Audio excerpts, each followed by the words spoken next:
వచ్చిందని అనుకుంటున్నావేమో. ఇదిగో మనుషులు నీ పరిచర్యకు పొగడకపోవచ్చు. ఇప్పుడు ప్రస్తుతం నీకేం దొరకపోవచ్చు.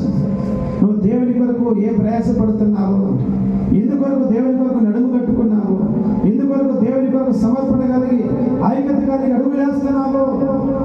ఆకాశమందున దేవుడు చూస్తున్నాడు, మన ఆరాధికుడు చూస్తున్నాడు. నువ్వు దేవుని కొరకు ఏ రీతిగా ఉపయోగపడేది, దేవుని కొరకు ఏ రీతిగా పరిగెత్తేది, దేవుని కొరకు ఏ రీతిగా పరిచయం చేసేది, దేవుని కొరకు నువ్వు ఎలాగా ప్రయాసపడేది ఆకాశమందున దేవుడు మన ఆరాధికుడు చూస్తున్నాడు. ఒకరోజు నీకు గొప్ప ప్రతిఫలం ఇవ్వబోతున్నాడు, బహుమానం ఇవ్వబోతున్నాడు. మిలియన్ ప్రజల మధ్యలో పేరు పెట్టి పిలిచి, ఒక కొత్త పేరుతో పిలిచి, నా బిడ్డ, నా కుమారుడా, నా కుమార్తె, ఇదిగో నువ్వు చూపిన ప్రేమ, నువ్వు చేసిన త్యాగం, ఇదిగో మీ ఐక్యతను బట్టి ఇదిగో మీ కొరకు నేను సిద్ధపరిచిన బహుమానం, రా బిడ్డ అని చెప్పి పిలిచి ఈరోజు రాబోతుంది. దేవుని పెట్టారా?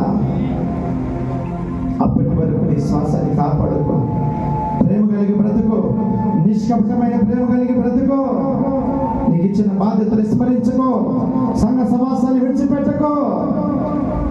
లోకంలో ఏమి లేదు చూస్తున్నాం. దేవుని పెట్టారా? ఇట్టుండో అట్ట అయిపోతున్నారు. ఎప్పుడైనా ఈ లోకాన్ని విడిచే వారమే.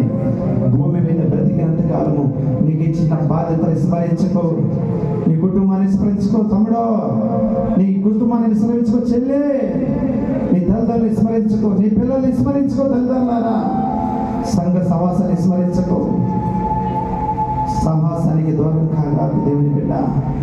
దేవునికి అప్పగించిన బాధ్యతలు గుర్తుపట్టి దేవుని సన్నిధిలో ఒకరినొకరిని హెచ్చించుకుంటూ, ఒకరినొకరిని కనపరుచుకుంటూ ఐక్యత కలిగి మనం బ్రతికితే తైలాభిషేకం నీ మీద పోయబడి అది గడ్డ మీదుగా మరి జారి అంగి అంచులు తడిపి సంతోషాన్ని సమాధానాన్ని ఇస్తుందని చెప్పి అక్కడ తేటగా రాయబడింది.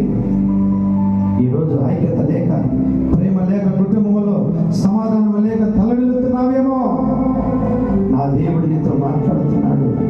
ఐక్యత కలిగి బ్రతుకుతాం సహోదరి సహోదరులారా. ఈ ఐక్యత మన ప్రాంతాన్ని కదిలించినట్టుగా దేవుని కొరకు బ్రతుకుతాం. తీర్మానంతో తీర్మానం చేసుకుంటాం. దేవునికి ఇచ్చిన అవకాశాన్ని వదిలిపెట్టుకోకు. ఈ లోకములో తన ఘనతలో కోరుకో. అస్సలు ఘనత దేవుడు ఇవ్వబోతున్నాడు. దాని కొరకు ప్రయాసపడతాం. ఎవరు నన్ను పట్టించుకోవట్లేదు, ఎవరు నన్ను చూడట్లేదు, ఎవరు నన్ను పొగడట్లేదు.